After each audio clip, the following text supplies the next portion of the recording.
నమస్కారం. Welcome to I dream. నేను మీ విజిత. ప్రస్తుతం మనతో పాటు ఉన్నారు కాళీమాత ఉపాసకురాలు శ్రీ శ్రీ శ్రీ సింధు మాతాజీ అమ్మగారు. ఇప్పుడు అమ్మగారితో మాట్లాడి మరిన్ని విషయాలు తెలుసుకుందాం. నమస్తే అమ్మా. నమస్తే అమ్మ. హిందూ సాంప్రదాయాలు, ఆచారాలు ఒకప్పటి కాలంలో చూసుకుంటే చాలా బాగుండేవి. ఇప్పుడు రోజులు గడిచే కొద్దీ అవన్నీ కనుమరుగైపోతున్నాయనే చెప్పవచ్చు. దేనికమ్మా, ఎందుకు ఇలా జరుగుతోందంట? ఎందుకు కనుమరుమవుతున్నాయంటే ఇంతకు ముందు మూఢనమ్మకాల ట్రెండ్ అనేది బాగా జరిగింది. ఈ మూఢనమ్మకాల ట్రెండ్ లో ఏమైందంటే హిందువులు ఏం చేసినా తప్పు, ప్రతిదీ మూఢనమ్మకం అనే కాజులోకి తీసుకొచ్చేసారు ఆ ట్రెండ్ తర్వాత.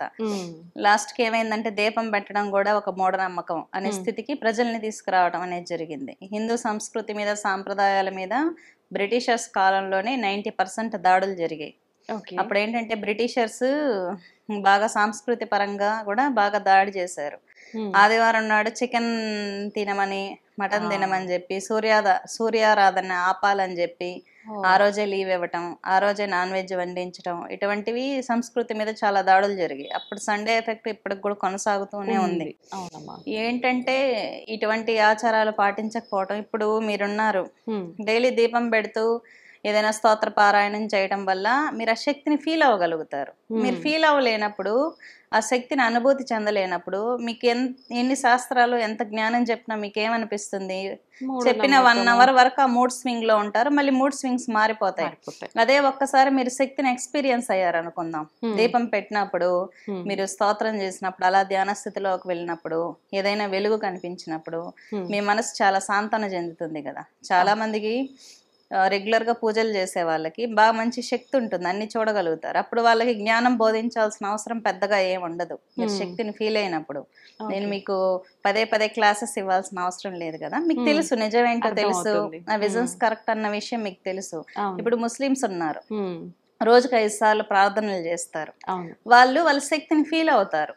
క్రిస్టియన్స్ ప్రార్థన చేస్తారు, వాళ్ళు ఫీల్ అవ్వగలుగుతారు. అంటే మనం ప్రార్థన చేయడం ద్వారా వింటున్నారా అన్నట్టు ఫీల్ అవ్వగలుగుతారు. వాళ్ళకి అది రెగ్యులర్ కోర్స్ ఉంటుంది చిన్నప్పటి నుంచి. కానీ వాళ్ళ మత గ్రంథాలు వాళ్ళు చదువుకోవడం కానీ, మత గ్రంథాల డెప్త్ కి వెళ్ళటం, చిన్నప్పటి నుంచి ప్రాక్టీసెస్ చేయించడం అది ఉంటుంది. మన హిందూ సంప్రదాయంలో ఏంటంటే రెగ్యులారిటీ లేదు. అంటే ప్రతి శుక్రవారం మన ఇంట్లో చిన్న పిల్లలు ఉంటారు, ఏదైనా మనకు చిన్నతనం నుంచి రావాలి. ఇప్పుడు క్రిస్టియన్స్ లో చిన్నప్పటి నుంచి వెళ్తారు, ముస్లిమ్స్ లో చిన్నప్పటి నుంచి జరుగుతాయి. కానీ మన హిందూస్ లో ఏమంటే చిన్న పిల్లల నుంచి ఈ దీపం పెట్టడం అనేది, అయ్యో నీకు ఇప్పటి నుంచి దేవుడికి ఎందుకు, ఎప్పుడో ముసలాళ్ళు అయిపోయాక చేయాల్సిన విషయం ఇది అని చెప్పి బాగా నూరు పోసేస్తారు అనమాట. ఇప్పటి నుంచి దీపం పెట్టడం ఎందుకు, ఆ పూజలేంటి, క్షుద్ర పూజలు చేసే వాళ్ళగా రెగ్యులర్ గా ఆ పూజలేంటి అంటే వాళ్ళకి మైండ్ సెట్ క్రియేట్ చేసేస్తారు అనమాట. ఏదైనా తయారు చేయటం మన యువత అనేది కౌమార దశ నుంచి స్టార్ట్ అవ్వాలి. అంటే ఓ 6th క్లాస్ 7th క్లాస్ నుంచి నన్ను హనుమాన్ చాలీసా చేయి, లేకపోతే రామనామం చెప్పించు, లేదంటే ఏదైనా నామ జపాలు చేయి అంటే వాళ్ళు చేస్తున్నప్పుడు ఏంటంటే వాళ్ళ శక్తిని ఫీల్ అవ్వగలుగుతారు. ఇప్పుడు నేను ఒక 6th క్లాస్ అబ్బాయికి, అతను చాలా ఇంట్రెస్టెడ్ గా ఉంటే కాళీ మంత్రం ఇచ్చాను. అతను ఏంటంటే కొన్ని చూడగలిగాడు, అడక్ట్ అయిపోయాడు అనమాట వాటికి. అలాంటప్పుడు నేను ఆపేసి నామజపం ఇచ్చాను. ఏంటంటే ఇలా చూడటం వల్ల చిన్న దశలో ఏం చూసారమ్మా, కొన్ని విజన్స్ చూడగలిగాడు, ఫ్యూచర్ కి సంబంధించినవి అనమాట. ఏంటంటే వాళ్ళకి డెప్త్ ఉంటుంది ఆ ఏజ్ లో, 6th 7th ఏజ్ లో. ఆ డెప్త్ ఉన్నప్పుడు మనం నామజపాలు ఇచ్చామనుకుందాం, అష్టాక్షరి. ఒక అబ్బాయికి, నేను ఒక 4th క్లాస్ అబ్బాయికి అష్టాక్షరి ఇచ్చాను. అతను చూడగలిగాడు అసలు విష్ణు స్వరూపం ఎలా ఉంటుంది. నాకు కాల్ చేసి చెప్పాడు అనమాట, ఎల్లో కలర్ ఫైర్ ఉంది, విష్ణువు ఇలా ఉన్నాడు, అలా ఉన్నాడు అని వర్ణించాడు. డెప్త్ గా చూడగలిగాడు, అంటే ఎనర్జీని ఎక్స్పీరియన్స్ అయ్యాడు ఆ అబ్బాయి. ఆ అబ్బాయికి ఇప్పుడు మనం భగవద్గీత గాని, మన శాస్త్రాల గురించి గాని ఏమన్నా బోధించాల్సిన అవసరం ఉంటుందా? లేదు. అతను చూశాడు, అవును, నిజం చూశాడా, అతని తరం నమ్ముతుంది, అతని తర్వాత తరాలకు అతను ఒక మంచి గైడ్ అవుతాడు. అతని కుటుంబం మొత్తం అన్ని పాటిస్తుందా? ఇక్కడ మనకు జ్ఞానబోధలు అవసరం లేదు కదా. కాబట్టి శక్తిని ఎలా ఫీల్ అవ్వాలి అని నేను చెప్తూ ఉంటాను. అందువల్ల తగ్గుముఖం పట్టాయి. ఇక్కడ మనకి రొటీన్ లేదు. ఎందుకు ఎవరు ఎక్స్పీరియన్స్ అవ్వట్లే. మనం ఏదైనా చెప్పినా కూడా వీడు ఇందులో డెప్త్ గా వెళ్ళిపోతాడేమో అన్న భయము ఫ్యామిలీస్ లో ఉంది. ఇంట్లో పెద్దవాళ్ళకి ఒక ట్రాన్స్ లోకి వెళ్ళిపోతాడేమో, వైబ్రేషన్ వస్తే ఇదేమో ఏమైనా జరిగిపోతుందేమో అన్న అపోహలు, భయాల వల్ల వాళ్ళ శక్తుల్ని ఫీల్ అవ్వకపోవటం, సరైన గైడెన్స్ ఇచ్చే గురువులు కూడా చాలా తక్కువగా ఉన్నారు. అవునమ్మా. ఇప్పుడు సమాజానికి ఏంటంటే మంచి గురువుల కొరత చాలా ఉంది. చాలా ఇప్పుడు ఎక్కువ. పెద్ద పెద్ద పీఠాల్లో ఏంటంటే పబ్లిక్ గా వచ్చి జనాలకు అవేర్నెస్ ఇవ్వట్లా. అవును. ఇప్పుడు శంకరాచార్యులు స్థాపించినటువంటి 4 పీఠాల్లో వాళ్ళ యొక్క క్రతువులు, వాళ్ళ మెయింటెనెన్స్ వాళ్ళు చేసుకుంటున్నారు. పబ్లిక్ కి సమాజాన్ని ఉద్దేశించి ఏదైనా అవేర్నెస్ ఇచ్చేవి ఏవీ లేవు. ఎవరికి వాళ్ళు ఇండివిజువల్ గా తపన పొందినప్పుడు రాంగ్ గైడెన్స్ వైపు వెళ్ళిపోతున్నారు, డబ్బులు నష్టపోతున్నారు. ఆడవాళ్ళు అయితే అన్ని నష్టపోతున్నారు, ఇంకా సర్వం నష్టపోతున్నారు. ఏంటంటే ఒక సొసైటీకి ఇప్పుడు సరైన గురువుల ఆవశ్యకత అనేది చాలా ఉంది. ఏది చెయ్యాలి, ఏది చేయకూడదు, మన పిల్లల్ని ఎలా తల్లిదండ్రులకు కూడా ఒక అవగాహన లేదు. పిల్లల్ని చిన్నప్పటి నుంచి కొంచెం స్పిరిచువల్ గా అలవాటు చేయాలి. అట్లీస్ట్ నామ జపాలైనా అలవాటు చేసుకోవాలి. డైలీ దీపారాధన చేసుకోవటము, హనుమాన్ చాలీసా చేస్తే ఆ పిల్లోడు చాలా దృఢంగా ధైర్యవంతంగా తయారవుతాడు. ఎవరు చేయట్లేదు. అదేంటంటే అదొక పెద్ద ఇది, అమ్మో నా పిల్లాడు హనుమాన్ చాలీసా చేయాలా, ఏమైపోతాడో ఏంటో, రామజపం చేస్తే ఏమైపోతాడో ఏంటో, క్లాస్ గా ఉండాలి, అదొక డీకల్చర్ లాగా ఫీల్ అయిపోతున్నారు. ఇది కల్చర్ కాదు, ఇది హై సొసైటీ కాదు అన్న తీరులో వెళ్ళిపోతుంది సొసైటీ మొత్తం. ఇప్పుడు అంతా అంటే ప్రస్తుత సమాజం మీరన్నట్టుగా అంతా మోడ్రనేట్ అయిపోయింది కాబట్టి ఎవరో ఒకరు ఇట్లా ఉండడం వల్ల అంత వేరుగా చూస్తారు. డివైన్ అంటే అదొక లో మిడిల్ కి సంబంధించింది, హై క్లాస్ కి సంబంధించింది కాదు అన్నట్టు కొంతమంది ఫీలింగ్. అందరినీ నేను చెప్పను, బాగుండే వాళ్ళు కూడా బాగా చేసుకునే వాళ్ళు ఉన్నారు. కానీ 90% ఆఫ్ పీపుల్ అనేది వాళ్ళు చిన్నతనం నుంచి, ఇప్పుడు చాలా మంది నాకు 10th క్లాస్ లో డ్రగ్ అడిక్ట్ అనేసి పిల్లలు కాల్స్ వస్తున్నాయి తల్లిదండ్రుల నుంచి. వాళ్ళు ఎందుకు ఆ వయసులో డ్రగ్ అడిక్ట్ అయిపోతున్నారు అంటే వాళ్ళ ప్రెజర్ తట్టుకోలేక, డిప్రెషన్స్, వాళ్ళకున్న లోన్లీనెస్లు ఎందుకు వస్తున్నాయి, వాళ్ళ ఎమోషన్స్ ని వాళ్ళు బేర్ చేయలేకపోతున్నారు. ఎందుకు బేర్ చేయలేకపోతున్నారు? రియలైజేషన్ లేదు, స్ట్రెంగ్త్ లేదు, సోల్ పవర్ లేదు, వాళ్ళని వాళ్ళు బ్యాలెన్స్ చేసుకోలేకపోతున్నారు. ఎందుకు అంత వీక్ అవుతున్నారు? ఇప్పుడు మనం హనుమాన్ చాలీసా గట్టిగా చేసాం అనుకుందాం, ఆ పిల్లాడికి ధైర్యం ఎలా ఉంటుంది, స్టెబిలిటీ ఎలా ఉంటుంది, ఏదైనా బ్యాలెన్స్ చేసుకుంటాడు. రామనామం చేస్తే ఎలా ఉంటుంది, చాలా ప్లెజెంట్ గా, చాలా స్థిరత్వంతో ఉంటాడు. రాముడికి ఎటువంటి లక్షణాలు అయితే ఉన్నాయో అటువంటి లక్షణాలే ఇతని ఆత్మలో నిండి ఒక సూపర్ బాయ్ లాగా తయారవుతాడు అన్నమాట. కానీ ఆ విధంగా గైడెన్స్ ఇచ్చే తల్లులు ఎంతమంది ఉన్నారు పిల్లలకి? చాలా తక్కువ. నువ్వు దీపం పెట్టడం, పూజ చేయడం అనేది ఇంకా అమ్మాయిలకే పరిమితం చేస్తారనమాట. ఇంకా అబ్బాయిలు అయితే ఇంకా అసలు దీపం పెట్టడం అంటే అది ఆడవాళ్ళ పని అంతే, ఇంకా పూజ చేయడం అంటే ఇంకా లేడీస్ పని, మగవాళ్ళది కాదు అన్నట్టు చేసేస్తే ఇంకా హిందూ సాంప్రదాయాలు, సంస్కృతిని తగ్గుముఖం పడుతున్నాయంటే ఇక్కడ ఎవరు నిందించలేము. ఏంటంటే ఇంకా మన ఫ్యామిలీస్ లో అలవాటు చేసుకోవాలి. మరి సరైన గురువుల కొరత హిందూ సాంప్రదాయంలో, హిందూ సమాజంలో చాలా తక్కువ ఉంది. సరిగ్గా గైడెన్స్ ఇచ్చే వాళ్ళు తక్కువ. పీఠాలలో కూడా సమాజాన్ని ఉద్దేశించి గైడెన్స్ అనేది తక్కువే ఉంది. సమాజానికి చాలా కొరత ఉంది ఈ రోజుల్లో. దాన్ని పాటించుకొని తల్లిదండ్రులు కూడా వాళ్ళ పిల్లల్ని వాళ్ళే స్పిరిచువల్ గా మంచి వాళ్ళ సోల్స్ కి బూస్టింగ్ ఇచ్చే విధంగా మంచిగా రామనామ జపం చేసుకోవచ్చు, అష్టాక్షరి చేసుకోవచ్చు, ద్వాదశాక్షరి చేసుకోవచ్చు, పంచాక్షరి చేసుకోవచ్చు, నామజపాలు ఏదైనా చేసుకోవచ్చు. చాలా బ్యాలెన్స్డ్ గా ఉంటారు. పిల్లలకి ఈ జపాలు అలవాటు చేయటం వల్ల వాళ్ళ స్పాయిల్ అయ్యేది ఏం ఉండదు.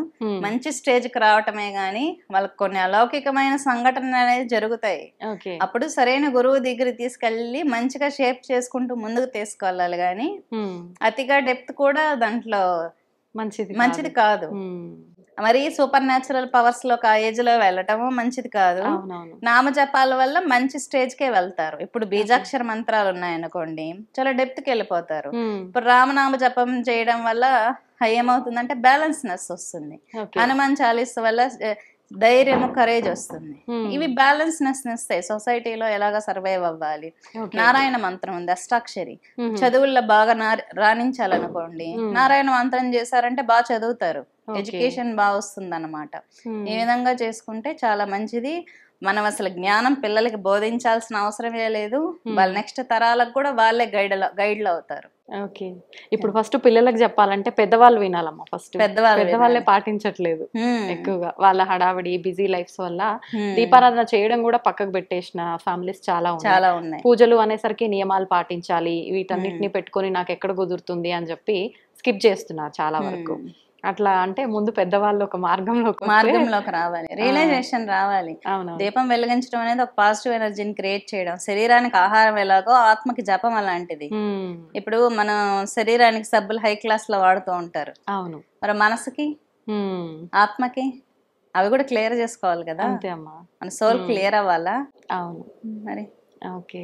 వాటికి కూడా అవసరం పాజిటివ్ ఎనర్జీ. పాజిటివ్ హ్మ్. ఎనర్జీ ఉంటే హీల్ అవుతుంది, ప్రశాంతంగా స్టేబుల్ గా ఉంటారు. హ్మ్. ఈ మధ్య అన్ని ఉన్న వాళ్ళు కూడా సూసైడ్స్ చేసుకుంటున్నారు. మరి చేసుకుంటున్నారు. నేను నేను కర్ణాటకలో చూసా, ఒక ఐపీఎస్ ఆఫీసరు తన హ్మ్. భార్య టార్చర్ తాళలేక సూసైడ్ చేసుకున్నాడు ఆ! అని. నాకు అప్పుడు అనిపించింది, ఒక ఐపీఎస్ అంటే హై, తన జీవితంలో ఎంతో సాధించిన హ్మ్. వ్యక్తి చిన్న అవును. ప్రెజర్ కి ఇలాగా చేసేసుకున్నాడా అని. హ్మ్. మనిషిని ఒక నెగిటివ్ థాట్ కానీ ఇది ఎంతకైనా కుంగదీసేస్తుంది, ఎంత హై స్థాయిలో ఉన్న వ్యక్తినైనా. మంచిగా హ్మ్. పాజిటివ్ ఎనర్జీ అనేది డెవలప్ చేసుకోవాలి. ఓకే. అట్లీస్ట్ యోగా, హ్మ్. చిన్నపిల్లలకి యోగా అలవాటు చేసినా కూడా బ్యాలెన్సింగ్ గా ఉంటారు. ఈ ఓకే. డ్రగ్ అడిక్ట్, ఈ అవును. సిగరెట్స్ కి, మందుకి ఆడపిల్లలు కూడా అలవాటు అయిపోతున్నారు. అలవాటైపోయింది. ఈ మధ్య ఇప్పుడు నేను అది సోషల్ కల్చర్ మీడియాలో అయిపోయింది. హ్మ్. వీడియోస్ చూస్తున్నప్పుడు స్కూల్ అమ్మాయిలు కూడా డ్రింక్స్ తాగుతున్నట్టు అవును. అవన్నీ నేను చూసాను వీడియోస్. హ్మ్. నాకు చాలా విచిత్రంగా అనిపించింది హ్మ్. అది విషయం. ఓకే. అలాంటి వాటి నుంచి అంత బయటపడాలంటే మరి కనీసం యోగా అన్న ప్రాక్టీస్ చేయించాలి హ్మ్. అట్లీస్ట్. ఓకే. మనని మనం మనోధైర్యం పెంచుకోవాలంటే మన ఏదో ఒక పిల్లల్ని యాక్టివిటీ సొసైటీ ఉండాల్సిందే. బాగుపడాలంటే ఫస్ట్ మన పిల్లల్ని మనం బాగు చేసుకోవాలి. మనం బాగుంటే సొసైటీ ఆటోమేటిక్ గా బాగుంటుంది. హ్మ్. సొసైటీ గురించి అసలు ఎవరు ఆలోచించాల్సిన పని లేదు. తన కుటుంబం గురించి, తన పిల్లల గురించి ఆలోచించుకుంటే చాలు, హ్మ్. సొసైటీ అంతా బాగుంటుంది. ఓకే. అమ్మా, మన సనాతన ధర్మం ఇంత గొప్ప గొప్ప విషయాలు, మంచి విషయాలు ఎన్నో మనకి గురువుల రూపంలో తెలియజేస్తూ ఉంది. అయితే ఆడవాళ్ళకు పుట్టుకతోటే మనకన్ని బొట్టు, పువ్వులు, గాజులు, లక్ష్మీదేవితో సమానంగా చూసి అన్నీ అలంకరించుకుంటారు. అయితే పెళ్ళైన తర్వాత హస్బెండ్ చనిపోతే వెంటనే ఇవన్నీ తీసేయాలి అనే ఆచారం కూడా మన సనాతన ధర్మంలో ఉందా అమ్మా? మన శాస్త్రంలో ఏమిచ్చారంటే, భర్త చనిపోయిన స్త్రీ అత్యంత పవిత్రురాలు అని, హ్మ్. అంటే గంగతో సమానమైనది అని. ఓకే. గంగ అంటే ఏంటి? స్వచ్ఛమైన తెలుపు. హ్మ్. స్వచ్ఛమైన తెలుపు వర్ణానికి ప్రతీక. అంత అంత పవిత్రమైనటువంటి స్త్రీ కాబట్టి తెల్ల వస్త్రాలు ధరించమని హ్మ్. అర్థం. ఓహ్! భర్త చనిపోయినప్పుడు తను చాలా బాధలో ఉంటుంది కదా. హ్మ్. తన బాధలో ఉన్నప్పుడు బయట వెళ్ళినా, ఇంట్లో ఉన్నా ఏంటంటే నాకు భర్త లేడు ఆ! అన్న విషయాన్ని తెలియ అందరికి పబ్లిక్ గా తెలియటం కోసం ఆ వస్త్రధారణ ఉండడం గాని, ఓకే. కొన్ని కొన్ని తీసేయడం అనేది జరుగుతుంది. హ్మ్. ఎందుకంటే తన బాధలో ఉంది, తనకు భర్త లేడు అన్న విషయం ఇండైరెక్ట్ గా తెలియడానికి, తను చెప్పుకోకుండా, తను చెప్పి బాధపడకుండా ఉండడానికి కొన్ని కొన్ని ఇండికేషన్స్ ఇచ్చారు. ఇప్పుడంటే రియలైజేషన్ ఉంది, సెకండ్ మ్యారేజెస్ ఉన్నాయి. అవును. ఒకప్పుడు కాలంలో ఏంటంటే, ఇప్పుడు ఎవరు తెల్ల వస్త్రాలు ధరించట్లేదండి. ధరించట్లేదు. ఇంతకు ముందు కాలంలో ఏంటంటే సెకండ్ మ్యారేజ్ చేసుకునే వాళ్ళు కాదు, హ్మ్. భర్తతో బాండింగ్ ఎక్కువ ఉండేది. ఓకే. దానివల్ల వాళ్ళు చాలా పవిత్రమైన జీవనం గడపడం కోసం అటువంటివి ఇండికేషన్స్ ఉన్నాయన్నమాట, వాళ్ళ ప్రశాంతత కోసం. హ్మ్. ఈ మధ్య ఏంటంటే చాలా మంది భర్త చనిపోగానే ఏం చేస్తున్నారంటే, ఇంకా నా కొడుకే లేడు నువ్వెందుకు అని చెప్పి పంపించేస్తున్నారు. అవునవునమ్మా. హ్మ్. పంపించేసి ఆస్తులు కాజేస్తున్నారనమాట. హ్మ్. ఇది చాలా దారుణమైన విషయము. అవును. అలా చేయడం మహాపాపం, స్త్రీ శాపానికి గురవుతారు. ఆ! కొడుకు చనిపోగానే ఇంకా నా కొడుకు లేడని ఆస్తి కవర్ చేయడానికి కోడలను అలాగా పంపించేయడము, ఎంతో హ్మ్. కొంత సెటిల్మెంట్ చేసి వదిలించుకోవటము, హ్మ్. అది చాలా దారుణమైన చర్య. కొడుకు ఓకే. పైన కూడా కోడలు ఆ ఇంటిదే అవుతుంది కాబట్టి ఆ ఇంట్లోనే పెట్టుకొని చూసుకోవటం అనేది చాలా ఉత్తమమైంది. హ్మ్. కానీ ఇటువంటి విషయాలు జరగడం సమాజంలో చాలా బాధాకరం. బాధాకరం అంటే నిజంగా. కుటుంబ వ్యవస్థలు క్షీణించిపోతున్నాయి, మానవతా విలువలు తగ్గిపోతున్నాయి అన్నమాట. హ్మ్. ఒకసారి ఇంటికి కోడలైనాక ఆ ఇంటికి సంబంధించిన వ్యక్తే కదా అవుతుంది. అవునవును. ఓకే. ఇలా చేయడం అనేది దారుణమైన విషయం. హ్మ్. కొన్ని కొన్ని చోట్లయితే శ్మశానాల నుంచే పంపించేస్తారు, నువ్వు ఇంకా మా ఇంటికి రావద్దు, అవునవును. ఇంకా నువ్వు వెళ్ళిపో అన్నట్లు. హ్మ్. ఓకే. అలాగా ఉంది ఈరోజు. అవునవును. ఈరోజు రోజు రోజుకి మొత్తం మానవతా మార్పు విలువలు అనేది క్షీణించిపోతున్నాయి. క్షీణించిపోతుంది. ఎందుకంటే సరైన జ్ఞానం లేదు ప్రజలకి, హ్మ్. పాప భీతి లేదు. అంటే ఈ పాపము స్త్రీ పట్ల మనం ఇలా చేస్తే అన్యాయము, పాప హ్మ్. భారము, పాప అవును. భీతి లేదు, మనకేదో తప్పు జరిగిపోతుంది అవును. అన్న భయం లేదు, లేదు. ధర్మ విచక్షణ లేదు. లేదు. డబ్బుంటే చాలు, అన్నటువంటి మైండ్ సెట్ కి రావటం వల్ల ఉమ్, ఇలా ఏమైంది. ఇప్పుడు వాళ్ళు బాగా పూజలు చేసి ధర్మాలు తెలిసిన వాళ్ళైతే అలా చేయరు ఒక స్త్రీ పట్ల.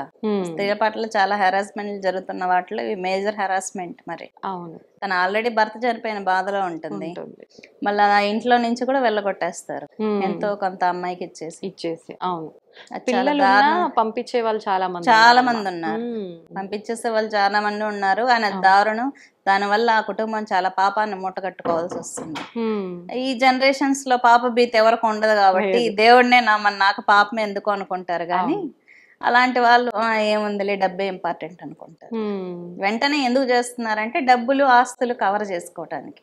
ఓకే. అయితే అమ్మా చాలా మంది ఇప్పుడు మీరు అన్నారు ఇంతకు ముందులాగా తెల్ల వస్త్రం ధరించట్లేదు, ఆ సాంప్రదాయాలన్నీ పాటించట్లేదు, ఏ కార్యక్రమాలు అయితే జరగాలో అవన్నీ జరగట్లేదు. అవన్నీ జరగకపోవడం వల్ల వీళ్ళకంటే దోషం ఏమైనా జరిగే అవకాశం ఉంటుందంటారా? అటువంటి క్రతువులు ఎందుకు చేస్తారంటే తన భర్త యొక్క సోలు అక్కడికి రాకుండా ఉండడానికి, ఆ స్త్రీ దగ్గరికి రాకుండా భార్యాభర్తలకు ఉన్న అటాచ్మెంట్ అక్కడ పెంచడానికి చేస్తారు ఆ క్రతువులన్నీ అన్నమాట. అది వచ్చి తంత్రంలో ఉన్న ఒక డెప్త్.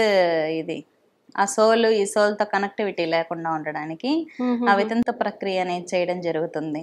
మీ బంధం తెగిపోయింది, నువ్వు ఇంకా ఆలోచించుకో, ఇంకా నువ్వు తన గురించి ఆలోచించుకో అని. కానీ ఇప్పుడు ఎవరు చేసుకోవట్లేదు, ఎందుకంటే భర్త చనిపోయినా రీమ్యారేజ్ చేసుకుంటున్నారు కాబట్టి ఎవరు ప్రియారిటీ కూడా ఇవ్వట్లేదు ఆ క్రతువులకి.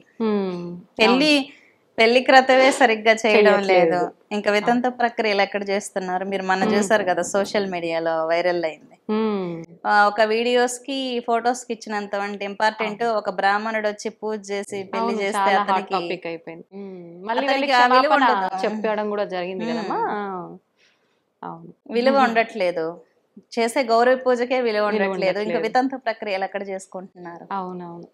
ఆడంబరాలకున్న వాల్యూ విలువలకు లేకుండా పోయింది. ఎందుకు లేదు అంటే మన సొసైటీలో మన సంస్కృతి సాంప్రదాయాల మీద అవేర్నెస్ ఇచ్చేవాళ్ళు లేరు. మరి గురువుల కొరత ఉందని చెప్పాను కదా. అది అంటే గురువుల ఒకవేళ చెప్పే వాళ్ళు ఎవరన్నా ఉన్నా ఇప్పుడు అంటే దొంగ స్వామీజీలు ఇలాంటి వాళ్ళు చాలా మంది ఎక్కువైపోయిన తర్వాత అంత వాళ్ళ స్వార్థానికి చెప్తున్నారనే ఆలోచనలో కూడా ఉన్నారమ్మా జనాలు. ఇప్పుడు ఒకరు మోసపోతున్నారంటే అది వాళ్ళ తప్పే. అంటే ఏంటంటే మోసాలు అనేసి జరుగుతూనే ఉంటాయి, ప్రతి దాంట్లోనూ మోసం అనేది జరుగుతుంది. మీరు తెలివిగా ముందుకు అడుగులు వేయాలి, ఒక అవేర్నెస్ తో ముందుకు అడుగు వేయాలి. మరి బ్లైండ్ గా అందరినీ నమ్మే పరిస్థితుల్లో ఏం సమాజం లేదు కదా. ఎవరి నాలెడ్జ్ వాళ్ళకు ఉంటుంది. మోసాలు అన్ని ఫీల్డ్ లో ఉంటాయి. ఇప్పుడు మెడికల్ షాప్ పోతాం, అంత ఒరిజినల్ మందులు దొరుకుతాయా? లేదు. ఫుడ్ కి వెళ్తాం, ఇప్పుడు డిమార్ట్ కి, మొత్తం పొల్యూషన్ ఫుడ్, పాయిజన్ ఫుడ్ అయినా. మొన్న మసాలాలు ఎన్ని బ్యాన్ చేశారు. అవునవును. మనం తినే ఫుడ్ లోనే ప్యూరిటీ లేదు. స్వామీజీల్లో ఏముంది? అంతే, కల్తీ ఎక్కడైనా ఉంటుంది. తెలివిగా మనం అవేర్నెస్ తో ముందుకు స్టెప్స్ వేయాలి. ఎవరి దగ్గర వెళ్తే మంచి జరుగుతుంది, ఎవరి దగ్గరకు వెళ్తే చెడు జరుగుతుంది. ఓకే. ఆడవాళ్ళ విషయానికి వస్తే చాలా మంది ఈ మధ్య రుద్రాక్షలు ధరించడానికి ఎక్కువ ఇంట్రెస్ట్ చూపిస్తున్నారు. నిజంగా ఆడవాళ్ళు రుద్రాక్షలు ధరించవచ్చామా? రుద్రాక్షలు అనేది అత్యంత పవిత్రమైంది, శివుని యొక్క అస్త్రువుల నుంచి జన్మించింది రుద్రాక్ష అంటే శివుని యొక్క ప్రతీక అన్నమాట. ఇప్పుడు నేను ఎందుకు ధరిస్తానంటే, నాకు మామూలుగా ఆడవాళ్ళు ఎందుకు ధరించకూడదు, మగవాళ్ళు ఎందుకు ధరించాలంటే, ఇప్పుడు ఆత్మకి స్త్రీ పురుష భేదం లేదు. ఇప్పుడు మన సోల్ ఎవరైనా చనిపోయిన తర్వాత పైకి వచ్చినప్పుడు ఆ సోల్ స్త్రీయా పురుషుడా అని చెప్పలేము, జస్ట్ అలా వైట్ గా ఉంటుంది. ఈ విషయం ఏంటంటే బాగా జపాలు ధ్యానాలు హోమాలు చేసే వాళ్ళకి ఈ విషయం బాగా అవేర్నెస్ ఉంటుంది, వాళ్ళు చూడగలుగుతారు దివ్య దృష్టిలో. అది నేనైనా అంటే కొన్ని వందల వేల మంది చూసిన వాళ్ళు ఉన్నారు. బాగా గుళ్ళో సేవ చేసే వాళ్ళకి కూడా ఇటువంటివి కనిపిస్తూ ఉంటాయి. ఎవరైనా చనిపోయినప్పుడు అది తెల్లగా శరీరాన్ని వదులుతూ ఉంటుంది. ఏంటంటే వాటికి ఆత్మకి స్త్రీ పురుష భేదం లేదు. మనం ఆత్మస్థితిలో ఉంటే మెంటల్ స్టేట్, ఆత్మస్థితిలో ఉంటే ఏవైనా ధరించవచ్చు. అది అంటే మానవ సంబంధాలకు సంబంధించిన మెంటల్లీ ఉన్నత స్థితిలో ఉన్నప్పుడు ఏవైనా ధరించవచ్చు. అత్యంత పవిత్రమైంది మన ఆత్మే, అత్యంత పవిత్రమైంది. ఎందుకంటే మనం పరమాత్మ నుంచి వెళ్ళబడిన ఆత్మలే కదా, మన ఆత్మ అతి ఉన్నతమైంది. ఆ స్థితిలో ఉన్నప్పుడు ధరించవచ్చు. ఇంకా ఆడవాళ్ళంటే 5 రోజులు మరి వదిలిపెట్టేస్తేనే మంచిది. ఇబ్బంది కదా ఆడవాళ్ళకి. అవునవును. ఇంకా కాబట్టి 5 రోజులు వదిలేస్తే మంచిది. మా కొంతమంది అంటే రెగ్యులర్ గా రుద్రాక్ష చేతికి గాని మెడకు గాని ధరిస్తూ ఉంటారు. అసలు నిజంగా అంటే ఎక్కడ ధరిస్తే బాగుంటుందమ్మా? చేతికా మెడకా? మెడకి ధరించడం వల్ల నెగిటివ్ ఫోర్స్ పడదు. ఎక్కువగా మన హ్యాండ్ నెక్ కనిపిస్తూ ఉంటుంది కదా, నెగిటివ్ ఫోర్స్ మన ఫేస్ మీద ఎక్కువ పడుతుంది. 2 కళ్ళ మధ్య థర్డ్ ఐ ఉంటుంది కదా, అవునవును. మిమ్మల్ని హిప్నటైజ్ చేయాలంటే థర్డ్ ఐ మీద కాన్సన్ట్రేట్ చేసి హిప్నటైజ్ చేయొచ్చు. ఓకే. అందుకే పెద్దగా కుంకుమ బొట్లు పెడతారు తాంత్రికులు, వాళ్ళ పవర్ పోకూడదు అని. ఓ. ఇలా చూసి మంత్రం చదువుతూ ఉంటే మీ థర్డ్ ఐ నుంచి పవర్ వచ్చేస్తుంది. అలా హిప్నటైజ్ చేయొచ్చు. హిప్నాటిస్టులు ఉంటారు, పారాసైకాలజిస్టులు అంటారు. వారికి సంబంధించిన బుక్స్ చదవండి, దాంట్లో ఉంటుంది. ఓకే. ఇంతకు ముందు రీసెర్చ్ చేసిన వాళ్ళు అసలు ఈ పారాసైకాలజిస్టులు అంతా ఎలా హిప్నటైజ్ చేస్తారు, ఎలాగా స్లీప్ స్టేట్ లోకి తీసుకెళ్తారు, ఇవంతా వాళ్ళు ఎక్కడ నేర్చుకున్నారు? మన దీని నుంచి తీసుకెళ్ళినదే. ఓకే. ఓకే. మన హిందూ గ్రంథాల నుంచి తీసుకెళ్లిన జ్ఞానమే అదంతా. Foreigners okay. ఇక్కడి నుంచి నేర్చుకొని వెళ్ళి వాళ్ళు అమేజింగ్ గా చేసి మనకే చూపిస్తున్నారు. మన ధర్మాన్ని మనం పక్కన పెట్టేసినా వాళ్ళు చేస్తారు. దానిపైన కాన్సన్ట్రేట్ చేసి మనకు చూపిస్తారు. యోగా పర్ఫెక్ట్ గా ఇప్పుడు ఫారినర్స్ నేర్పిస్తున్నారు ఇండియా. అవునవునమ్మా. ఇక్కడి నుంచి నేర్చుకొని వెళ్ళి ఇండియా నిజానికి ప్రపంచ దేశాలకు గురువు అన్నమాట. ఓకే. మన సైకాలజీ ప్రకారం ఏంటంటే ఫారినర్స్ చేస్తే అది ఒక సీల్ లాగా, బ్రాండ్ లాగా అనుకుంటాం. అంతే, ఏదన్నా పర్ఫెక్ట్ ఉంటది అనే ఫీలింగ్. ఒకప్పుడు నెయ్యి వాడకూడదని చెప్పింది యుఎస్ఏ, ఇప్పుడు నెయ్యి వాడాలి అంటుంది. మరి అవునవును, నేను నెయ్యి వాడాలని ఫారినర్స్ అప్రూవ్ చేశాక ఇండియాలో నెయ్యికి ఉన్నటువంటి ప్రాధాన్యతను మనం గుర్తించాం. ఎవరైనా ఫారినర్స్ అప్రూవ్ చేస్తే మన గ్రేట్నెస్ మనకు తెలుస్తుంది. అంతే, అంటే ఏదైనా ఒక బ్రాండ్ వాళ్ళు ఇవ్వాలి. పెద్దవాళ్ళు ఇచ్చిన విలువలు కాకుండా బ్రాండ్ కి ఇంపార్టెన్స్ ఇస్తున్నాం. ఓకే తమ్మా, ఇట్లాంటి రుద్రాక్షలు ఇవి ధరించినప్పుడు ఎక్కడికైనా చావులకు ఇలాంటి కార్యక్రమాలకు వెళ్ళినప్పుడు అది తీసి వెళ్ళాలా? ఒకవేళ అలాగే వేసుకొని వెళ్తే రుద్రాక్షలు అనేవి ఏంటంటే అమ్మ, శివుడు ఎక్కడుంటాడు? శ్మశానంలో ఉంటాడు. పర్లేదైతే శివుడు లయకారుడు కాబట్టి ఆయన శ్మశానంలో ఉంటారు. తులసి మాలలు అనుకోండి, మహావిష్ణువుకు సంబంధించింది కాబట్టి తీసేసేయాలి. రుద్రాక్షలు అనేది అతని యొక్క స్థాయిని బట్టి ఉంటుంది. ఇప్పుడు సైకలాజికల్ గా ఏంటవుతుందంటే, ఒకరు రుద్రాక్షలు వేసుకున్నారు అనుకుందాం, దాన్ని తీసుకెళ్ళకూడదు గట్టిగా బలంగా అనిపిస్తే తీసుకెళ్ళకండి, స్వామివారి దగ్గర పెట్టేసి వెళ్ళి స్నానం చేసుకొని ధరించవచ్చు. అంత గొప్ప స్థాయి ఉంది అనుకుందాం రుద్రాక్షలు ధరించిన వాడికి, ఏముంది నేను శివుడి దగ్గరికే కదా వెళ్తున్నాను, రుద్రభూమికే కదా వెళ్తున్నాను అన్నంత మానసిక స్థాయి ఉంది అనుకోండి, వేసుకెళ్ళచ్చు. అతని యొక్క మెంటల్ స్టేట్ అంతే. ఓకే అమ్మా, అఘోరాల విషయానికి వస్తే అఘోరాలు నాగ సాధువులు అంటుంటారు, వాళ్ళిద్దరి మధ్య అసలు వ్యత్యాసం ఏంటమ్మా? అఘోరాలు నాగ సాధువులు అంటే ఈ వామాచార పాటించే వాళ్ళల్లో చాలా హైయెస్ట్ స్టేట్. అంటే దాంట్లో కాపాలికులు, అఘోరాలు, నాగ సాధువులు. కాపాలిక సాంప్రదాయం అనేది అదొక గురు పరంపర, అదొక విధానం. అఘోరం అనేది ఒక విధానం, వామం అనేది ఒక విధానం, కౌలం అనేది ఒక విధానం. అంటే మన ఒక యూనివర్సిటీలో ఒక్కొక్క కోర్స్ ఎలా ఉంటుందో, అఘోర సాంప్రదాయంలో వారి యొక్క గురు పరంపరని అనుసరించి, వారి యొక్క విధానాలను అనుసరించి అక్కడ నాగసాధువులు, అఘోరాలు అనేది జరుగుతుంది అనమాట.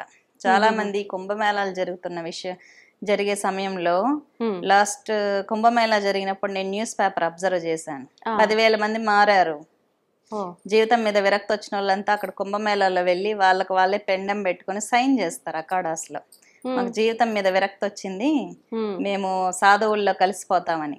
వాళ్ళ ఇష్టానికి వాళ్ళు కలవడానికి లేదు, అక్కడ రిజిస్టర్ చేసుకోవాలి. అక్కడ రిజిస్టర్ చేసిన గణాంకాల ప్రకారం ఎక్కువ మంది జాయిన్ అయ్యింది ఇంజనీర్స్ అంట, సాఫ్ట్వేర్ ఇంజనీర్స్. వాళ్ళ జీవితం మీద విరక్తి వచ్చి చాలా మంది మంచి వెల్ ఎడ్యుకేటెడ్ పీపుల్స్, భారత్ లో బాధలు భరించలేక, ఎడ్యుకేషన్ జీవితం మెకానికల్ గా ఉందని తృప్తి చెందలేక మారిన వాళ్ళు వెల్ ఎడ్యుకేటెడ్ పీపుల్సే అక్కడికి వెళ్ళి మారిపోయారు. వాళ్ళే పిండం పెట్టుకొని, అక్కడికి వెళ్ళిన వాళ్ళంతా అఘోరాలు చేయరు, ఫస్ట్ ప్రాక్టీస్ ఇస్తారు అనమాట. డైరెక్ట్ గా నాగ సాధువును అఘోరాన్ని చేయరు, అకాడాస్ లో ఉంచి వాళ్ళని అబ్జర్వేషన్ లో పెడతారు. రకరకాల పరీక్షలు ఉంటాయి, రకరకాల సాధనలు ఉంటాయి. దాంట్లో లాస్ట్ వరకు ఎవరైతే తట్టుకొని నిలబడతాడో అతన్ని నాగ సాధువుగా మారుస్తారు. 12 సంవత్సరాల ప్రక్రియ అది. వామ్మో, వాళ్ళు అన్ని సంవత్సరాలు వాళ్ళ దగ్గర సాధనలు చేసి గురువుల దగ్గర అన్ని చేసి తట్టుకొని నిలబడితే ఉంటారు, లేదంటే వాళ్ళు వెనక్కి రావటమే. ఓకే. ఇంకా అతని ఇష్టం అది. నాకు సాధన అవడం అనేది ఒక ప్రక్రియ ఉంటుంది. గురువుల దగ్గర అన్ని పరీక్షలు అన్ని తట్టుకొని నిలబడాలి. ఓకే. ఇప్పుడు మానవులకు పాపపుణ్యాల ఫలితం అనేది ఖచ్చితంగా ఉంటుంది అని అంటుంటారు కదా. మరి సాధువులు ఇప్పుడు ఈ అఘోరాలు వీళ్ళంతా ఎక్కువ దైవారాధనలో వాళ్ళు అన్ని వదిలేసి ఎక్కువ దైవం యొక్క ఆరాధనలోనే ఉంటుంటారు. అటువంటి వాళ్ళకు కూడా పాపపుణ్యాల ఎఫెక్ట్ అనేది ఉంటుందమ్మా? వాళ్ళు నేనే దేవుణ్ణి అన్న పరిస్థితుల్లో ఉంటారు. ఎందుకంటే వాళ్ళ పాపపుణ్యాల ఎఫెక్ట్ అనేది శరీరం మీద స్పృహ ఉంటే ఆలోచనలు ఉంటాయి. ఓకే. వాళ్ళ శరీరం మీద ఆధిపత్యం, వాళ్ళ ఎమోషన్స్ మీద వాళ్ళ ఆధిపత్యం చలాయించడానికే కదా. అవును. ఇప్పుడు మనం ఉన్నాం, ఇక్కడ ఉంటే వేడిగా ఉంది, బయట ఉంటే చల్లగా ఉంది అంటే ఏంటి, శరీరానికి తగ్గట్టు మన ఆలోచనలు ఉంటాయి. వాళ్ళు ఏంటి, శరీరం మీద ఆధిపత్యం, ప్రకృతి మీద ఆధిపత్యం, ప్రకృతిని వాళ్ళు కంట్రోల్లోకి తెచ్చుకోవాలని చూస్తారు. నిరాహార యోగులు అంటారు. ఇప్పుడు చెట్లు ఉన్నాయి, చెట్లు ప్రకృతి నుంచి సన్ రైజ్ నుంచి శక్తిని గ్రహించి తనలో తాను పిండి పదార్థాలు తయారు చేసుకొని చెట్టు బతుకుతుంది. ఆ విధంగా వీళ్ళు ప్రాక్టీసెస్ చేసి నిరాహార యోగులు యోగినీలుగా మారుతూ ఉంటారు. అటువంటి ప్రాక్టీసెస్ ప్రకృతి నుంచి వాళ్ళు చేస్తూ ఉంటారు. అఘోరీలు అద్భుతమైన శక్తులను సాధించడానికి శరీరాన్ని దాన్ని తగ్గట్టు మార్చుకోవడానికి సాధనలు చేస్తూ ఉంటారు. హఠయోగ సాధనలు, ఈ విధమైన నిరాహార సాధనలు. అక్కడ అద్భుతమైన మూలికలు ఉంటాయి, వాటిని తీసుకొని సరైన గురు పరంపరలో సరైన శిక్షణ తీసుకుంటూ, చాలా కఠినంగా ఉంటాయి శిక్షణలు అక్కడ. బ్రీతింగ్ మీద కంట్రోల్ తెచ్చుకొని, వాళ్ళ శ్వాస మీద కంట్రోల్ తెచ్చుకొని, వాళ్ళ శరీరాన్ని ప్రకృతికి తగ్గట్టు మార్చుకొని ప్రకృతిలో ఎలా బతకాలో వాళ్ళు నేర్చుకుంటారు. ప్రకృతికి తగ్గట్టు బతకడం నేర్చుకుంటారు. ఓకే. ఒకసారి అఘోరా లైఫ్ కి వెళ్ళిన తర్వాత మళ్ళీ మానవ మాతృలాగా వచ్చి ఆ లైఫ్ ని లీడ్ చేసే అవకాశం ఉంటుందమ్మా? అఘోర స్థితికి వెళ్ళినప్పుడు మనుషుల్లో రారు. 99% అఘోరాలు ఇప్పుడు మనం చూస్తున్న అఘోరాలు కాదమ్మా. సరైన అఘోరా, కరెక్ట్ అయ్యే శక్తులు ఉన్న అఘోరాలు ప్రజల్లోకి రావడానికి ఇష్టపడరు. ఎందుకంటే వాళ్ళు ఎక్కడో ఇంకా వాళ్ళ స్థితి వేరుగా ఉంటుంది. ఒకటి, వాళ్ళు ఎవరినైనా కరుణించారంటే వెంటనే అవుతుంది పని. వాళ్ళు ఏదో చేయటాలు క్రతువులు చేసి మీకు బాగు చేయటాలు ఏముండదు. ఒక అఘోరి నిజానికి అనుకుంటే మీ పని అయిపోతుంది వెంటనే. అఘోరి చేతిలో నుంచి ఏమైనా తీసి ఇచ్చిన మాట అన్నా, మిమ్మల్ని ఒక చూపు చూసినా కూడా మీ పని అయిపోతుంది. అటువంటి హైయెస్ట్ స్టేట్ లో ఉంటారు అనమాట అఘోరాస్. వాళ్ళకి ఏంటంటే ఇప్పుడు మిమ్మల్ని చూసినప్పుడు వాళ్ళ మన నార్మల్ పబ్లిక్ లోకి వచ్చారు అనుకుందాం, మీ ఫ్యూచర్ పాస్ట్ ప్రజెంట్ అన్ని వాళ్ళకి తెలిసిపోతాయి, మీ ఇంటెన్షన్ తెలిసిపోతుంది. అలాంటప్పుడు మీతో వెనక్కి రావడం, బాంధవ్యాలు సాగించాలని ఎందుకు అనుకుంటారు? వాళ్ళకు స్త్రీనైనా పురుషుడైనా ఎటువంటి అందాలనైనా ఒకే రకంగా చూస్తారు. వాళ్ళ అసహ్యంలో కూడా అందాన్ని చూస్తారు. మురికిలో కూడా పరమేశ్వరుణ్ణి దర్శించగలరు వాళ్ళు.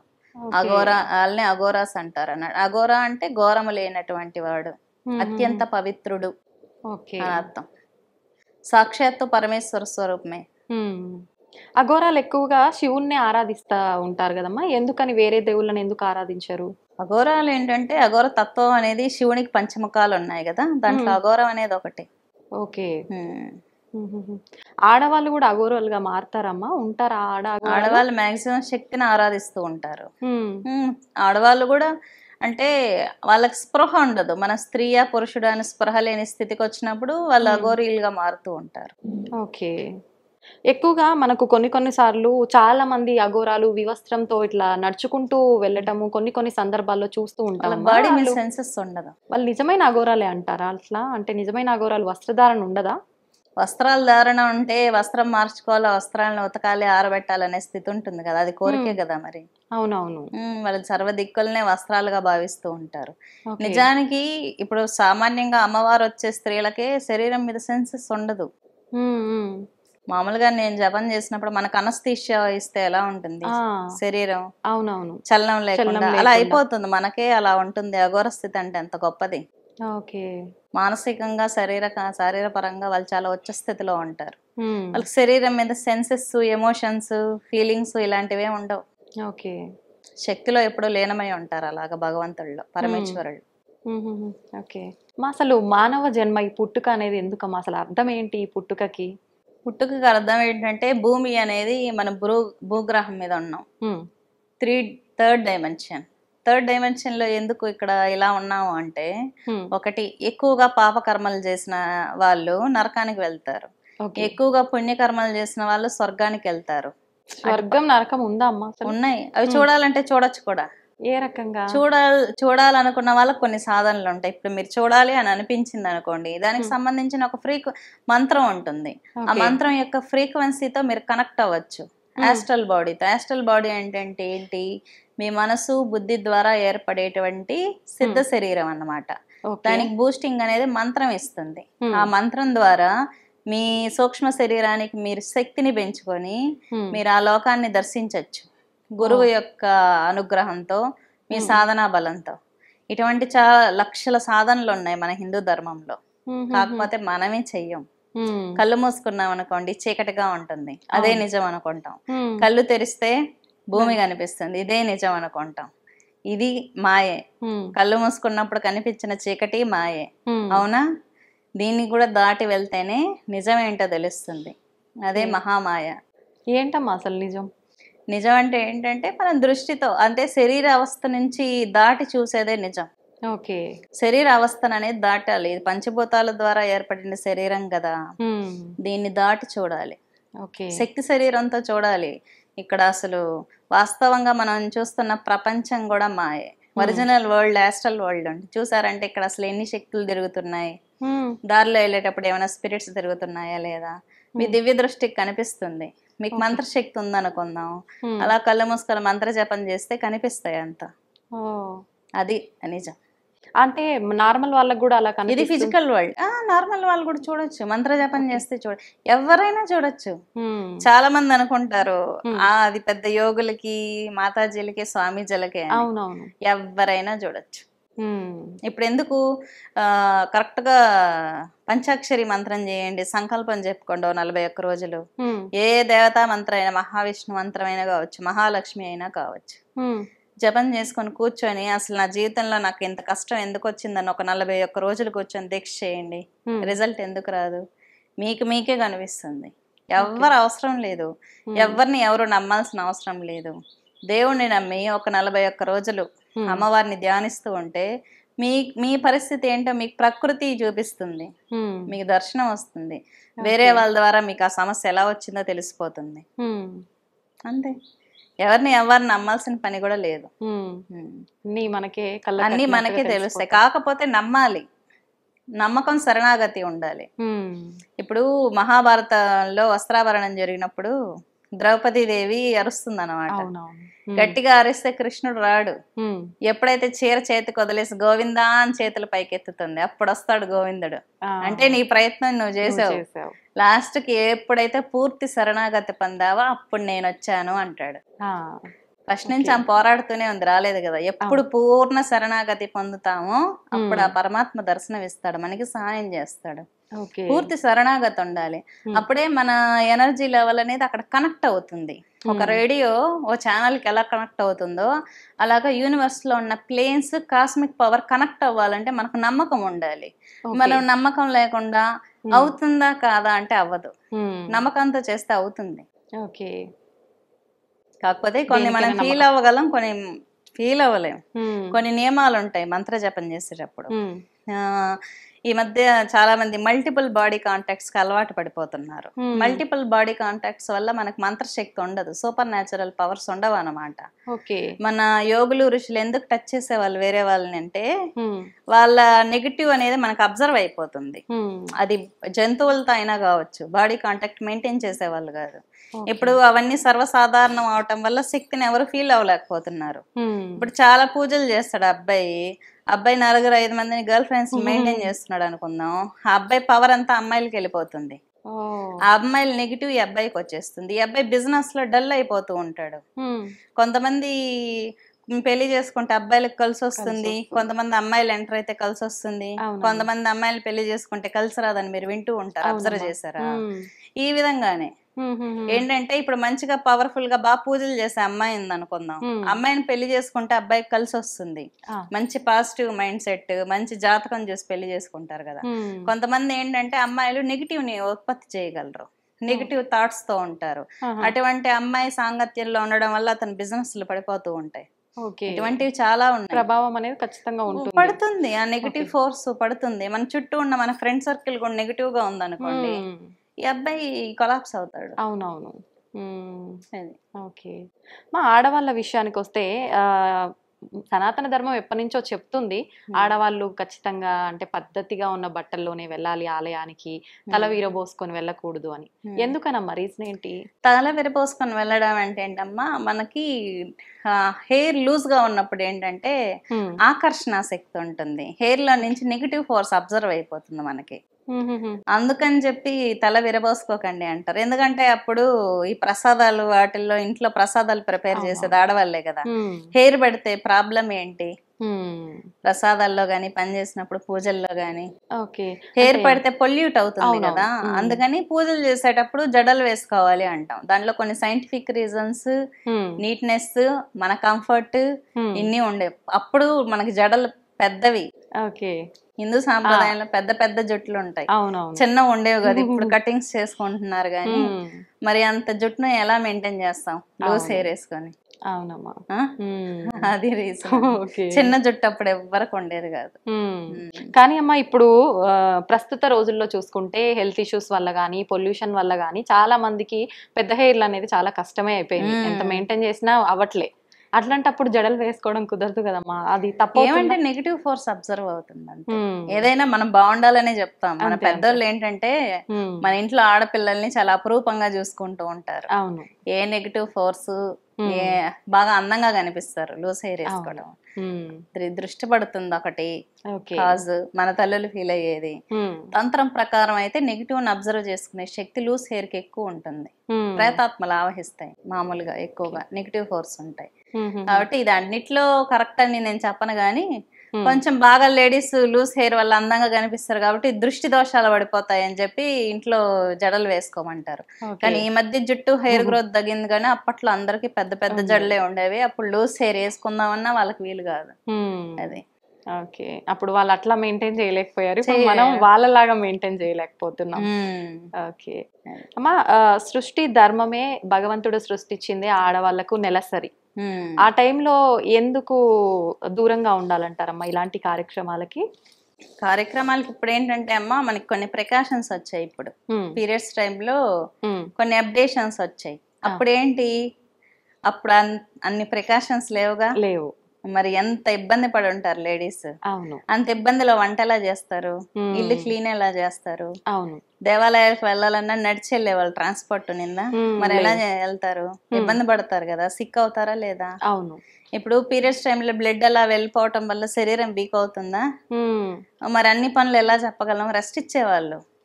దాన్ని మనం తప్పుగా అర్థం చేసుకున్నాం విప్లవ భావాల చేత.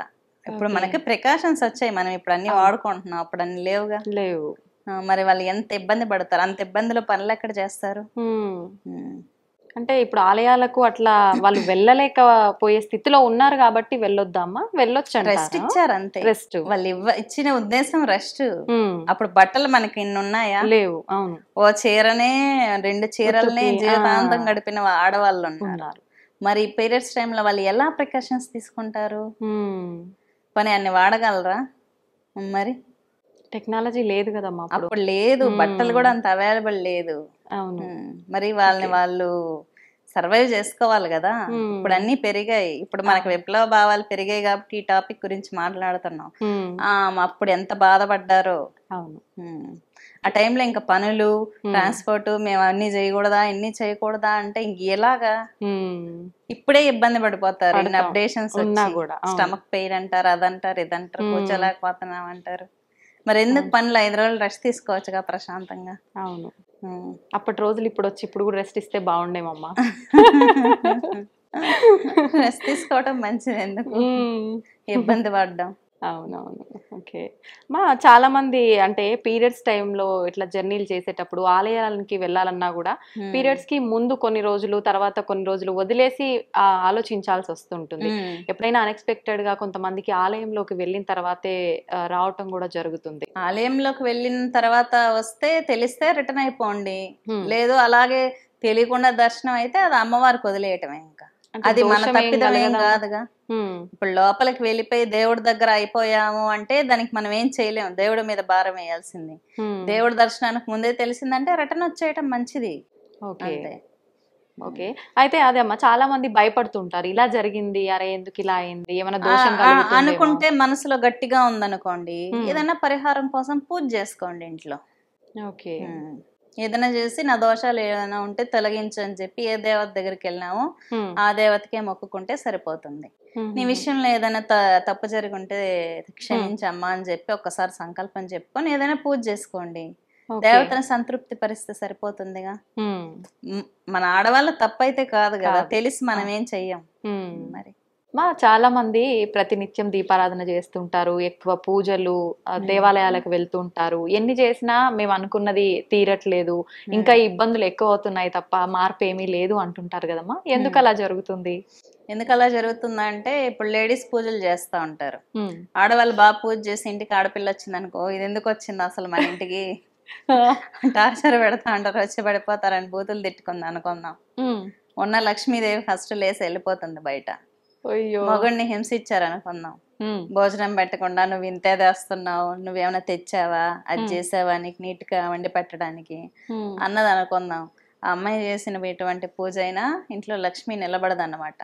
ఫస్ట్ భర్తని అత్తమామల్ని హింసించే స్త్రీకి పూజా ఫలం అనేది ఎప్పుడు దక్కదు. అలాగే పురుషుడు కూడా, పురుషుడు అక్కడక్కడ ఖర్చు పెట్టి లక్షలు ఖర్చు పెట్టి మేము పూజ చేసాము, అది చేసాము, ఇది చేసాము, నేను రోజు గుడికి వెళ్తానంటే అబ్బాయి ఏ అమ్మాయిని చూసినా కామంతోనే చూస్తూ ఉంటాడు. అటువంటి పురుషుడికి ఎప్పుడు గానీ డబ్బులు నిలబడదు. తన భర్త ఒక లేడీస్ పట్ల ఒక రెస్పెక్ట్ ఉండాలి కొంతమందికి. ప్రతి వాళ్ళని క్రిస్టైట్ చేసి కామెంటింగ్ చేయడం వల్ల లక్ష్మీదేవి అనేది నిలబడదు.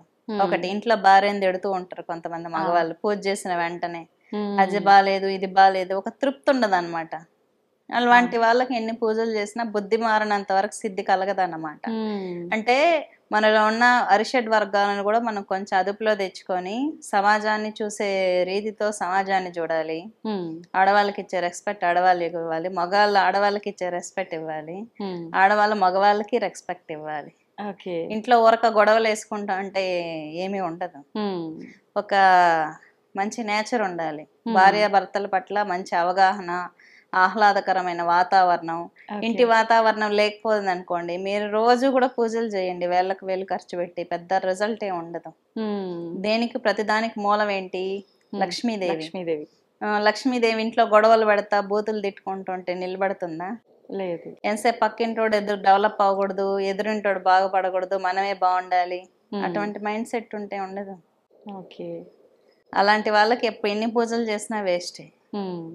మానసికంగా పవిత్రత అనేది లేనప్పుడు లక్ష్మీ శక్తి ఎలా నిలబడుతుంది ఇంట్లో గాని మన శరీరంలో గాని? లక్ష్మీదేవి ఎక్కువ అలుగుతుంది, లక్ష్మీదేవి అలిగితే కష్టం కదా. అవును. మరి ఇల్లంతా పవిత్రంగా ఉండాలి, మనసు అంతా పవిత్రంగా ఉండాలి. బతిమలాడడానికి మనం సరిపోమేమో మళ్ళీ అమ్మవారికి. కాబట్టి లక్ష్మీదేవి చాలా సెన్సిటివ్, కోమలమైన దేవత అన్నమాట. చాలా జాగ్రత్తగా ఇంటి వాతావరణం ఉంటేనే ఇంట్లో పూజలో వచ్చి కూర్చుంటుంది. నేను గమనిస్తూ ఉంటాను కదా, పీఠంలో లక్ష్మిని కింద పెట్టాను కదా, అమ్మవారు మొహం చూస్తూ పూజ చేస్తూ ఉంటాను అనమాట. ఇక్కడ ఏదైనా పీఠంలో డిస్టర్బ్ వచ్చిందనుకో మొహంలో ఫ్రీక్వెన్సీ మారిపోయినట్టు అనిపిస్తుంది. మొత్తం సిచ్యువేషన్ సెట్ చేసేంత వరకు అమ్మవారి మొహంలో నాకు ఆహ్లాదం కనిపించదు. నెక్స్ట్ మినిటే నాకు ఎఫెక్ట్ తెలిసిపోతుంది అన్నమాట. కాబట్టి ఎప్పుడు గానీ ప్లెజెంట్ గా ఉండేటట్టు చూసుకుంటాను ఇంట్లో, ప్రశాంతంగా. కాబట్టి లక్ష్మి అలిగితే కష్టం కాబట్టి ఫస్ట్ మనం ప్రశాంతంగా ఉండాలి, ఆనందంగా పవిత్రమైన మనసు ఉండాలి. ఎవరిక పూజలు చేస్తే అన్ని జరిగిపోతే అందరికి అన్ని జరిగిపోతాయి. మనసు ప్రశాంతంగా పవిత్రంగా ఉంచుకోవాలి. మన వైఫ్ అయితే ఒకలాగా, చూడటం, బయట వాళ్ళనైతే క్రిటిసైజ్ చేయటం. అవును. చాలా మంది చాలా మంది నేను అట్లానే ఉంటారు. పరిశ్రమల్లో ఈ సాఫ్ట్వేర్ కంపెనీలలో చూస్తూ ఉంటా, లేడీస్ ని లొంగ తీసుకోవటానికి వాళ్ళని హింసిస్తా టార్చర్ చేస్తా ఉంటారు. అవును. అది ఎంత దారుణం అంటే అంత దారుణమైన ప్రక్రియ. ప్రతి ఇండస్ట్రీలోనూ ఆడవాళ్ళని లొంగ తీసుకోవటానికి ఆడవాళ్ళని పూజలు చేసి హింసించేసినంత మాత్రానేమి సంస్థలు డెవలప్ అయిపోవు. అవును. వాళ్ళ పూజలు కరెక్ట్గా చేసినంత మాత్రం జరిగిపోదు. ఒక స్త్రీ సంతోషపడాలి, ఐశ్వర్యం నిండాలంటే మనం ఎందుకు లక్ష్మీ పూజ చేస్తే ఆడవాళ్ళని పిలిచి పసుపు కుంకాలు ఇస్తాం, ఆడవాళ్ళని కూర్చోబెట్టి సువాసిని పూజ ఎందుకు చేస్తాం, కన్యా పూజ ఎందుకు చేస్తాం? కన్యలకు పూజ చేస్తే అమ్మాయికి పూజ చేసినట్టు కాదు, అమ్మవారు వాళ్ళ శరీరాలకు వచ్చి ఆనందపడుతుంది, ఆనందపడటం వల్ల నీకు బాగా శుభం జరుగుతుంది అని. అది మనం హిందూ సంస్కృతిలో మాత్రమే ఉంది, ఆడవాళ్ళని దేవతలాగా చూడటం. ఇక్కడ మగవాళ్ళు కూడా ఏం తక్కువేం కాదు, వాళ్ళకి ఇచ్చే రెస్పెక్ట్ మనం ఇవ్వాలి. అది ఎప్పుడైతే ఒక భక్తి పూర్వకంగా నమ్మకంతో ఒక స్త్రీని చూస్తామో, ఒక పురుషుడికి ఇవ్వాల్సిన గౌరవం, అతనికి పెట్టాల్సిన భోజనం, అతని పట్ల మన బాధ్యతలన్నీ కరెక్ట్ గా నెరవేరుస్తాము, అప్పుడే బాగుంటుంది అంతా సవ్యంగా. పూజల ద్వారా అన్ని జరగవు, పూజల ద్వారా శక్తి వస్తుంది, నియమాలు పాటించుకోవాలిగా. అవునవును. మల్టిపుల్ గా ఇంట్లో భార్యను పెట్టుకొని బయట 4-5 అఫైర్లు నడవడం వల్ల కూడా ఏం డబ్బులు రావు. చాలా నెగిటివ్ రిసీవ్ అయిపోతా ఉంటుంది అబ్బాయికి. ఇంకా సంస్థలు డెవలప్ అవ్వట్లేదు, పూజలు జరిగిన దేవుడు రావట్లేదు అంటే దేవత దివ్య శక్తి పవిత్రమైంది. నీ దగ్గర నీ ఇంట్లో నీ ఒంట్లో ఉండాలంటే నీ ఇల్లు పవిత్రంగా ఉండాలి, నీ శరీరం నీ మనసు పవిత్రంగా ఉండాలి. ఇంకా లక్ష్మీ శక్తి ఎక్కడ నిలబడుతుంది? ఇంట్లో దేవతను పెట్టి పూజ చేసి 10 మంది తిట్టుకుంటూ ఇంటర్నల్ గా వీడు బాగుండకూడదు, వీడు ఎందుకు వచ్చాడు, ఎందుకు భోజనం చేస్తాడు, నేను వీడికి వండలేకపోతున్నాను, ఈ పిల్లకి పెట్టలేకపోతున్నాను. ఇంట్లో కొంతమంది ఆడపిల్లలు వస్తే అంటా ఉంటారు, మంచిగా ట్రీట్ చేయరు, ఎందుకు వచ్చిందో, ఏమేమి తీసుకెళ్లిపోతుందో ఇంట్లో నుంచి ఆలోచనలు ఉంటాయి. వీటి వల్ల ఎలా శక్తి వస్తుంది? లక్ష్మికి సంబంధించింది ఏదైనా చదవండి, లక్ష్మీ పురాణానికి సంబంధించింది. అమ్మవారు నిలబడాలంటే అసలు ఎన్ని నియమాలు పాటించుకోవాలో అట్లీస్ట్ కొన్నన్నా చేసుకోవాలి. ఇప్పుడు అవి చదివేటప్పుడు నియమాలు ఏమైనా పాటించాల్సి ఉంటుందమ్మా? మళ్ళీ మనం ప్రశాంతంగా ఉండే ఆహ్లాదకరమైన వాతావరణంలో శక్తి పెంచుకుంటే చాలు. ఓకే, అది చాలా మంచి విషయాలు తెలియజేశారమ్మా. నమస్కారం.